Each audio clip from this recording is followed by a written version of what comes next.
Alright, welcome everyone. We're Semblance of Sanity. I'm Caleb. I'm Jacob. And we're here, of course, for Haikyuu. Episode 19. Yes. Yeah.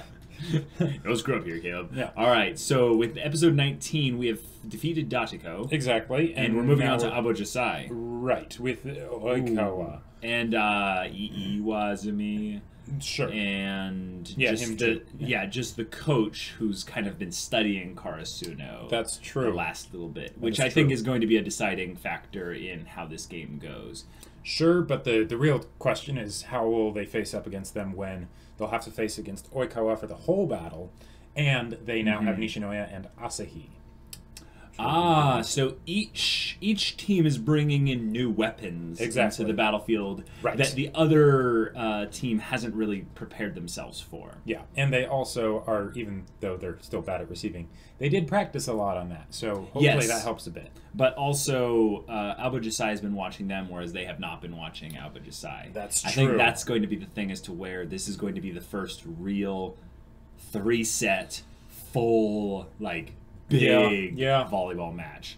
Yeah. And it makes sense, too, because they're moving along the characters that have some kind of connection to the team that they're playing against. Right. We had Asahi and Nishinoya before. Before that, it was Daichi, and now we're moving on to Kageyama, who has a connection to Oikawa, who was the guy, you know. He was his senpai, you know. So yes, there could be some really cool rivalry stuff going on there because apparently they're both freaks of nature. Exactly. At least we kind of have a hint of what Oikawa can do, but we haven't seen him set. Well, and these are going to be two people in the same position.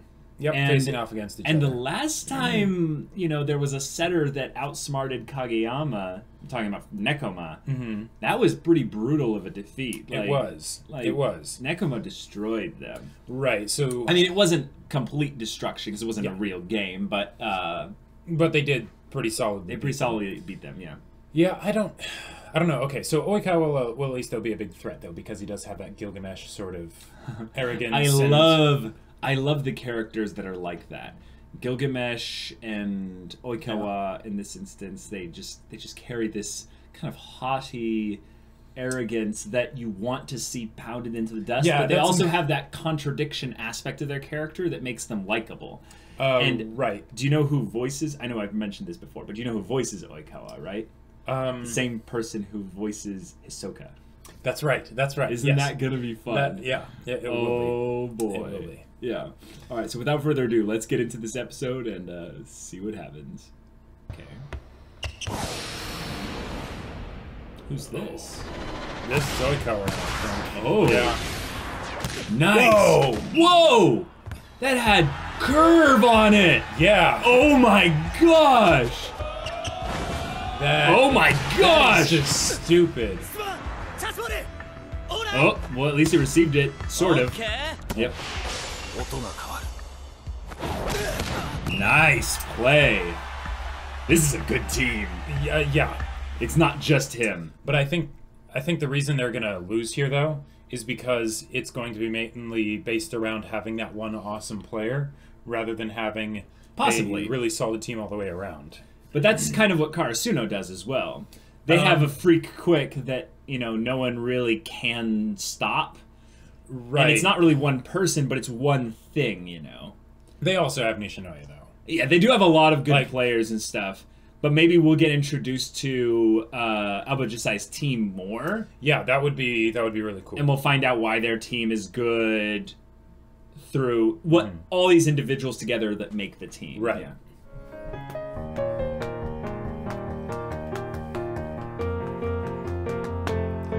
Oh yeah!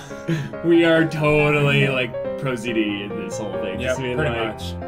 Don't know the words of the song, but that one part. Yep. Get ready for it.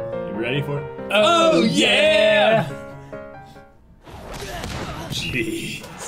Conductors, name of the episode. Oh, that's good. Yep. Smooth. Yeah. I wonder if Oikawa's...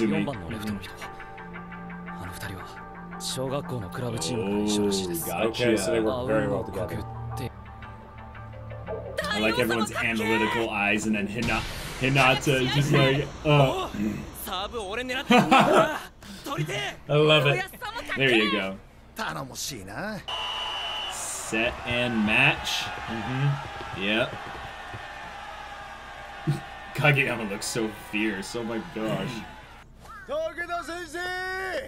Huh? Oh, cool. Nice. Yeah. Shiratorizawa.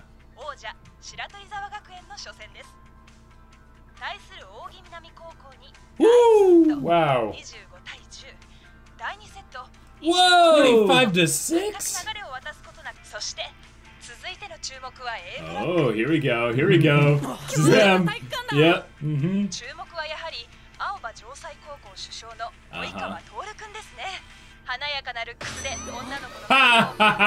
Wow.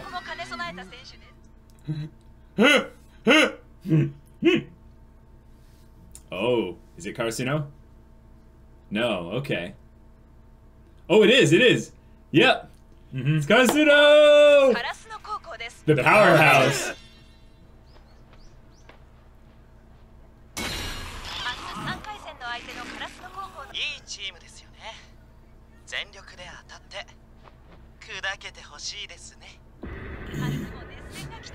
Wow.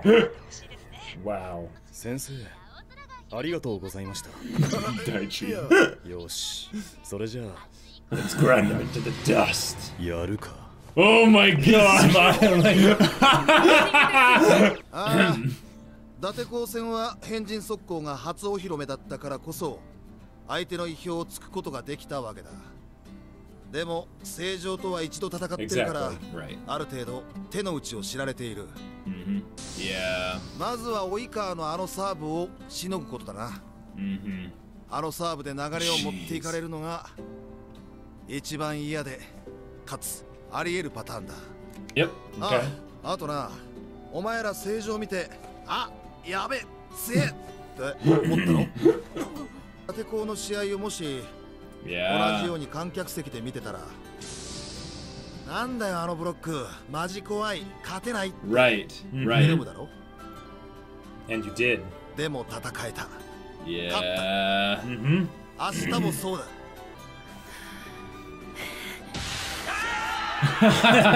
Nishinoya and Hinata both jump. じゃあ Yeah. 軽くフォーメーションの確認するぞ。影山、いつもよりピリピリしてる感じするな。Yep.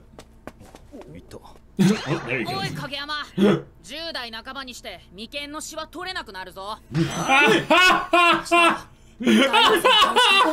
That's great. Oh, Hinata, I love you so much. That's good. I love the starfish in the air thing he does. Just ah! And he always happens to squawk when he's doing it, like a crazed bird. It's just perfect. Oh, he's been studying on their team. くれぐれも夜更かしなんかすんじゃねえぞ。 But he's taking them seriously. is the Right. thing. 俺のお Are 母ちゃ you ん my mom? Wow. ごめんごめんごめん。しないしない。コンディションは万全で行くって。 Get serious. That's right.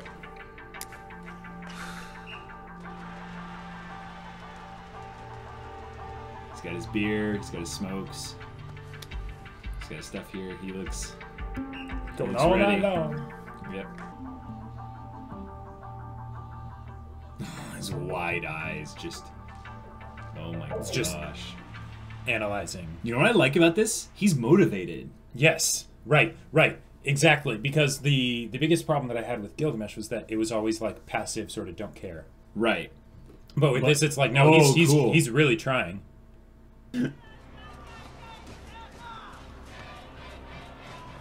This is the new cheer. Oh, it's kind of hype. I like Yeah. it. Okay, these are the captains. Yeah.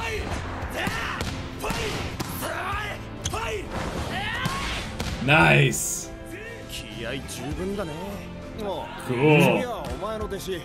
サーブ上手くなった。なんだよ弟子。 Oh Yes! Yes! Yes, Yamaguchi!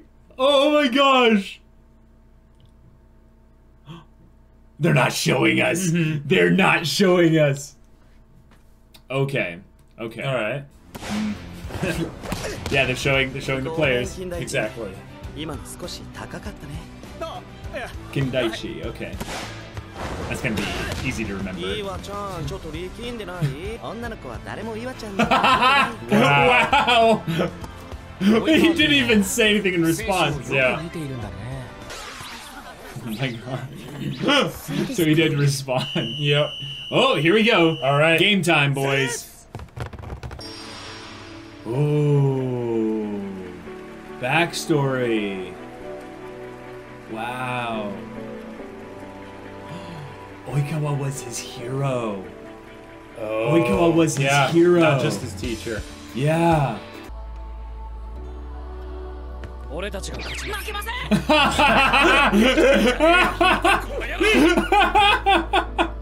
今回も。負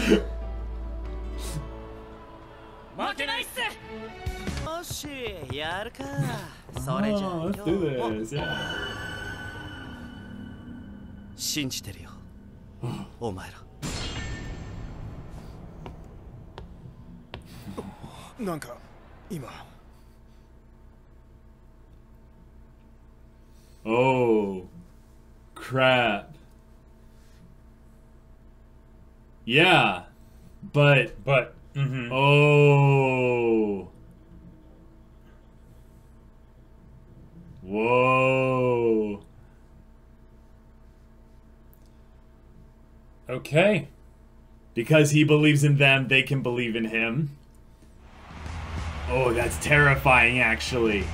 Because he's saying, I believe that all of you will help me go to the finals, or I believe you will take us all to the championship. Or, well, game. it's up to them to basically fill in the blank. Right. All right. Okay. 前衛2人飛び出してきた。誰使う？ Whoa. Whoa. He just spiked it instead. Oh. What? Okay. ほ Yeah. らほら、次も同じのやるからね。ボケっとしないで、ちゃんと警戒してね。 Oh, he's getting in there. He's psyching him Scared. out. 次もって本当ですかね。でも続けてはさすがにないかな。 That's weird. They didn't show Oikawa's serve, or maybe he's not serving yet. That's the point. Possibly. Oh.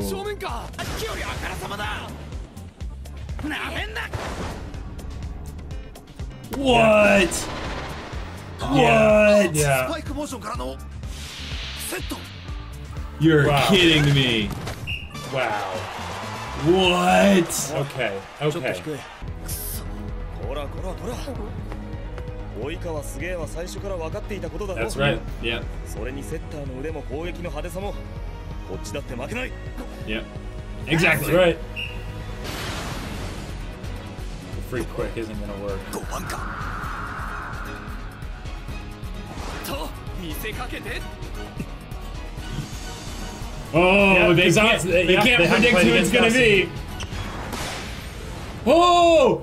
Oh! Counting on the face! Yeah. So good! Oh! With the very thing that he showed against them. Yep, that was what Nekama did, though. Oh, Remember? Oh, that's right. Yeah. None of these spikers even knew it was gonna happen. Uh-huh. That was 次も that was a direct confrontation to Oh, yeah. Oikawa. Oh, ち yeah. ゃんと警戒してくださいね。 Oh, rubbed his own words back in his face. クソガキ。 Oh. Okay, okay. I am ready for this. Oh. Okay, that was a setup to a game. That was two setters. Yep.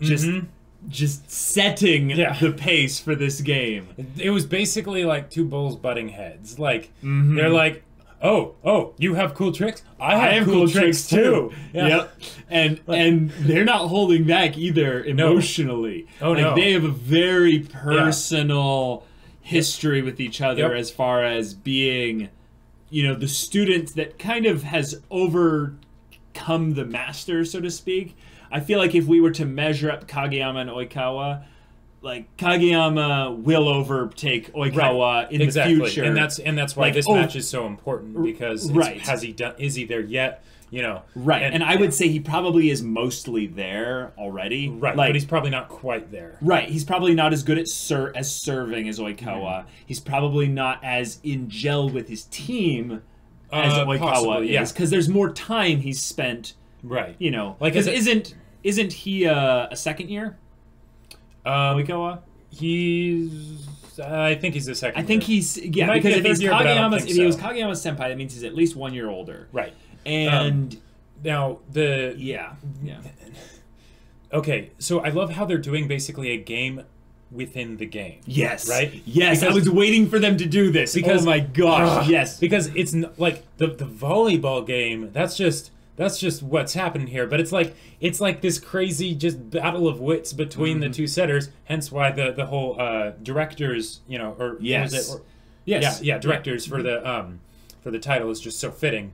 Because like it's just so good. Like I want to see, every time we see Oikawa do something, or any setter really do something that's crazy, since we know that Kageyama's really good, we know that he'll probably be able to figure out what they're doing. But he's still behind them in that sense, because because he lacks the experience that they have, so he doesn't yet know how to do those specific things. But I want to see Kageyama learn from this and start doing like exactly what Oikawa did there, of going up for like a spike instead, but then serving it in midair. Like, yeah, why not? The the aspect of having the volleyball game have these little personal battles and little mini personal mind games going across between players, I think is what's going to keep this show fresh and avoid any kind of repetitive nature to the whole thing. Sure, yeah, absolutely. Also, by having it be tied in quite well into the backstory of individual characters on each team, makes every match personal on the results scale as well as the moment-to-moment things. Exactly. So when Oikawa looks at Kageyama and says, "You stupid little brat," I just go, "Oh, I got chills." And because he's meaning that as, "Oh, I should have never made you into what you are," kind of thing. Exactly. I'm sure they're not that malevolent towards each other. But when you get into the heat of competition, it all comes out to the extreme. And like, all those little things, even down to Kageyama's little boop, I'll just flip it over the net. Like, those things we would not care about if we didn't already immensely care about the two players that are doing their battle of wits. But it also means so much because it's showing how Kageyama is learning, because where he started in the show, it was all about, I myself am sufficient, and here he's learning from other people, not just Oikawa. Which is great, because it's showing that he's basically, in that sense, he is kind of surpassing him, because he's picking up things not just from his mentor and not just from things that he comes up with on his own, but he's learning from people that he would not normally have deemed basically good enough. Yeah, but we don't know anything about Oikawa and how he got this good. So it says nothing negative about Oikawa. It just says something good about Kageyama. Yeah. Because Kenma did that. That was Kenma's thing when they faced Nekoma. And I like that we're showing the character development of Kageyama, in that in this moment, he did do the whole point essentially himself. So that is something that old Kageyama would have done. And only done that. But I think that this is going to be a good struggle in the actual like upcoming episode or episodes with this volleyball match. What if Kageyama has to resist a little bit of the urge to go back to his old ways? Because Oikawa is the past to him. Oikawa is a living representation of his past self. And even though Oikawa isn't like Kageyama. No, they're very different kinds of people. But also I would say that Oikawa's pride is not the same way that Kageyama's pride was. Because Kageyama's pride caused discord within his team.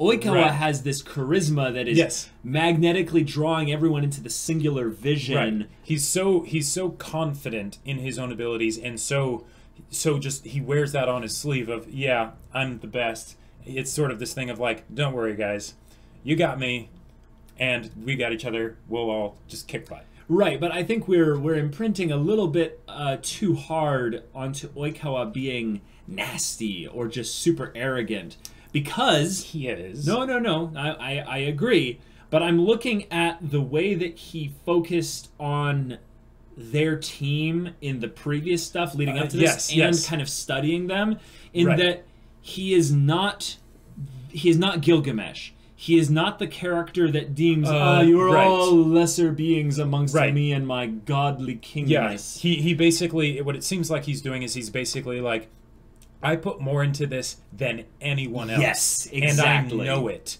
And I keep doing that. And that makes me the best. And that makes me the best. So whenever I'm going up against somebody, it's not that I think of them as lesser, but I know that I put into this 3 times what they do. Yes, exactly. They don't stand a chance. Right, and it's that cool, collected confidence. Exactly. That's was also momentarily broken for a second at the end of this episode when he's like, "Oh, you stupid little brat." I'm like, "Oh." Yeah. And that angry little animation thing with the discolorment on his forehead in between his eyebrows. Well, also they had the star thing on his brow. Yeah. Yeah. So I'm looking forward to a very heated match that is not necessarily heated with one specific type of emotion, but one where both teams get desperate. Because I'm looking forward to a very intense third set.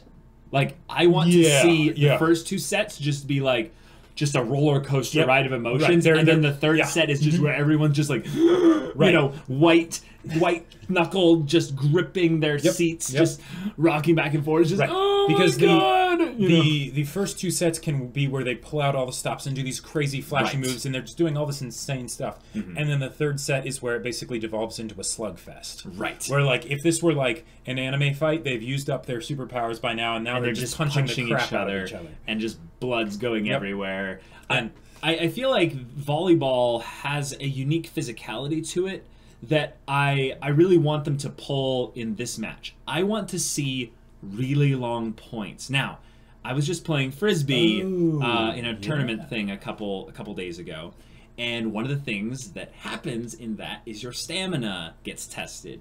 And when your stamina gets tested, you have to sub out. Now, what has not happened with Karasuno's lineup up until this point? They have not used any of their subs. Right. They have not brought on Suga, and not brought on Yamaguchi. That is. And what did they set up this episode? Someone's been practicing their float serve. That's right. Oh, I want to see. I want to see third set subs for both teams as the captains and the coaches realize this game has been going on for a long time. And someone passed this along to me through, I think it was Patreon, that volleyball has no time limit. That scares me.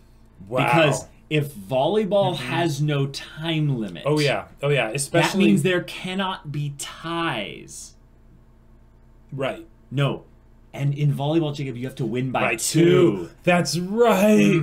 Oh, man. And you could have a game go on for a long time. You could. It would be interesting to see what the officials do if there's like once, say, when it's like 32 to 33 on the final set, and you know the officials go, okay, we're gonna call it in 15 minutes. We're gonna start a timer. Now whoever is winning at 15 minutes wins. Right. Like, this could be intense because now I'm just thinking ahead about matches that have really pronounced importance, and I kind of am thinking a little bit too meta about this, but Karasuno's got to face Shira Torizawa. Yeah, and like if they face that's where them, they'll probably get stomped into the dust. Well, I don't know, but I think that Aoba Johsai, then the game, you know, kind of has to go in Karasuno's favor. But I would be very excited to see a game that goes on without the ability to rely on someone like let's say Nishinoya gets tired. Sure. Like, he's the kind of guy that's like, one more, you know? But what if he's just the superior defender that he is? He ends up taking too much of the burden. Exactly, from Oikawa, because Oikawa is just, you know, insane. Yeah, okay. And they have to, and Johsai has to sub off 2 players. Karasuno has to sub off a player or 2. Yep. I would love to see the pain in the coach and the players that get, you know, taken off the court as they're like, no, we need fresh legs out there. This is getting intense. And there's casualties in this game. Yeah.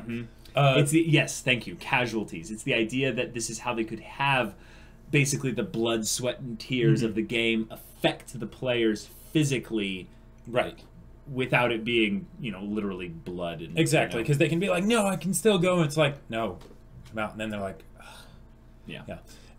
One of the other things I want to point out about how Haikyuu has been doing this, because one of the most important things I think about tournament arcs is the whole idea of the setup, right? Yes. So that the stakes are set. And they always do a very good job of making sure that there's the stakes of, yes, we want to get to nationals, but then there's also personal stakes in every single match. Yes. And they spent an entire episode on setup for this one, and then, you know, those 3 points that were scored for the game at the very end of it.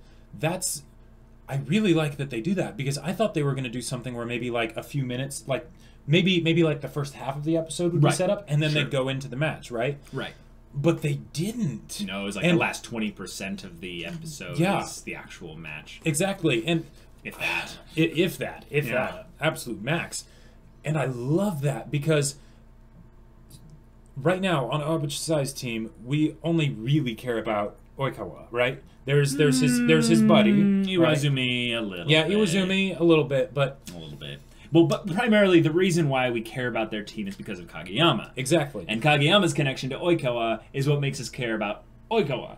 Because right now, he is kind of a... He's kind of a sleazy scumbag kind of guy that has some potentially redeeming qualities. And before this point, we didn't really care about Oikawa other than because of Kageyama. Yes. But because of what they've shown with him of those sort of villainous virtues where he is putting in the effort, it's not just one of those things where he's naturally talented or whatever. He believes in his team. He is asking his teammates for feedback and what he can do better. And he's not having them do anything that he won't do triple what they are already doing. He's being the leader. He's being the leader. Yeah. One of the things I was wondering is, why is he reviewing the game, Karasuno's game, instead of, say, their coach? I think the coach has one. It's easy to copy a disc. Sure. But the thing is that no one on Karasuno's team did that. Yeah.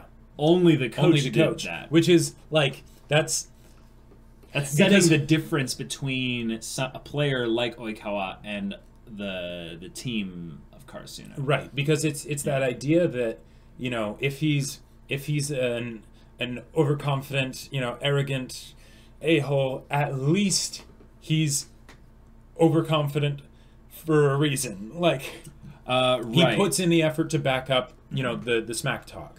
Here's a thing that I would love to separate, another difference between Oikawa and a lot of the players in Karasuno.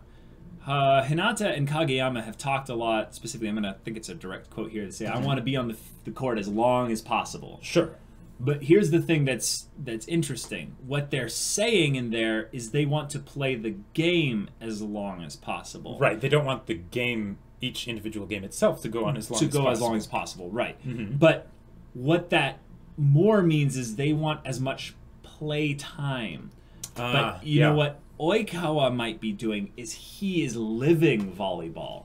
Whereas Hinata and Kageyama go home. And they probably practice like crazy and everything. Yeah. But the idea that Oikawa is always improving. Yeah. And he is always on the court. That's my point. Even if it's in his head. Right. Yeah. It's the idea that Kageyama and Hinata, they want as much time on the court as possible, but Oikawa never leaves the court. Right. And he just has resolved, I don't leave the court, basically. And I'm so glad they did that, because so often in stories they'll do something where it's like, oh, there's the person who's just naturally talented because they're born that way, they're a freak of nature or whatever. But what I like to see is Kageyama kind of is like that. but I mean, there's probably still something where Kageyama did a lot of stuff very similar to Oikawa. Yeah. You know, and it's the idea that behind those freaks of nature is that they're actually a freak of nature at getting better. Yes, Like, this is something actually I think is really good to tell just for people in general. Whenever you see someone, and we talked about this actually in another video. I think it was My Hero Academia. It was something like this, but we were talking about how when you see someone who is very successful or very proficient or very talented, I hate the word talent, but anyways, the point is they're very skilled at a very specific thing. You are looking at the culmination of thousands and thousands and thousands of hours of time that they invested into that thing to get that good. When you think about someone that's an Olympic athlete, for instance, they devoted years and years and years of their life solely to becoming an Olympic athlete. For that one specific thing. For that one, exactly. Yeah. Like, that's the reason why so many people say do what you love. It's not because it's this thing of like, oh, just do what feels good or whatever. It's like, no. If you can find the thing where you get energy from doing that, then you can put in those thousands of hours and become as and not good. burn out. Yeah, and become so good at it that, then you will get extreme success from it. And I feel like that's something that maybe the team of Karasuno will learn from this match. Sure. It's not necessarily that Oikawa is the perfect example from it, but he will set an example potentially for Karasuno. He is a setter, after all. Ha ha ha ha. That's true. I didn't even intend that. I feel like Nishinoya is probably the closest thing to that. Sure. Nishinoya has specifically kind of said at certain points that he knows he's not going to do certain things, so he doesn't focus on it. He doesn't worry about. He focuses completely on his thing. Yes, and I think that's where someone like Kageyama might be a better overall player than Nishinoya because he adds more value to the team potentially by being able to do multiple things. But Nishinoya might be like Oikawa in that he lives being a receiver. Right, whereas with someone like, say, Hinata has all the passion, right? Right. And he'll put in the work. time. He'll put in the work. But when he thinks about it, and this is, me just gathering from what I've seen in the show so far, but Hinata probably comes at it from the standpoint of, I love playing. Right? Whereas Oikawa comes at it from, I love winning. Right. So he basically sees it not as playing the game, because something the whole some thing people is the game. Right. The All whole of life the whole is the thing game. is the game. And something that I heard from somewhere, I can't remember where, but it was basically saying that if you want to become really good at something, like, say, I think they used tennis as an example, you don't actually want to play 1,000 games of tennis. Right. What you want to do is you want to serve 1,000 balls, and just do that again and again and again, because it's the repetition, like the machine-like repetition of a very specific thing that causes you to get better. If you're actually just playing the game, there's a lot of time where you're spending like running and getting the ball, moving around the and field, it's not as much stuff repetition. Like that. And it's not as much repetition, and you're not focusing on one of those things at a specific point in time, so it's not in-depth like immersion. It doesn't become learning. Your second nature or your nature itself. That was one of the things that I did with Ultimate Frisbee. Was my foster brother and I, we would go out for 6 hours a day, sometimes multiple times a week, and we would just throw. We'd throw until literally our arms wanted to fall off. And we would do this, and we would bring tons of discs, so we didn't spend time not throwing. Right. The time that we would throw, we'd be throwing to each other, so there'd be a receiving side of things. So we're technically doing two things, but we kept things so mechanical that it just it didn't become boring because we loved it, but it became casual after a certain point. And then once it became casual, we increased the difficulty and made it a little harder and a little harder. And I think that the repetition thing is undervalued a lot in today's society because there's a lot of automated systems that keep specific types of things from having to be repeated that much. You more just need to learn to use the tool, and then they do the repetition for you. But for these specific things like sports, you can't really get around that. Right. You really can't. I think that until we're importing legitimate memories of dead athletes into our brains through chips, you're going to need to approach things in this standpoint much like the combination, I would say, of someone like Hinata, someone like Oikawa, and maybe someone like Nishinoya or Kageyama, all fused together. You need all of it. Yeah. And I think that's where this match is going to be.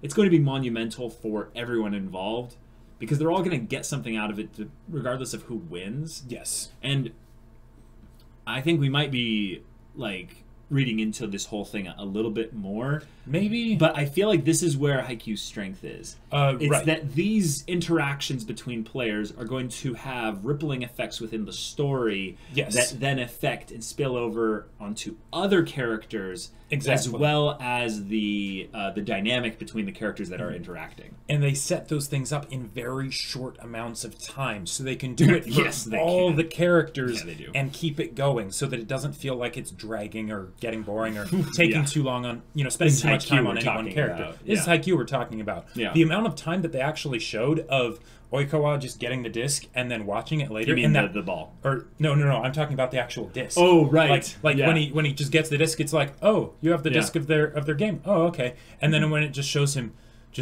and that look in his eyes where you're like, this guy is a machine. Yeah.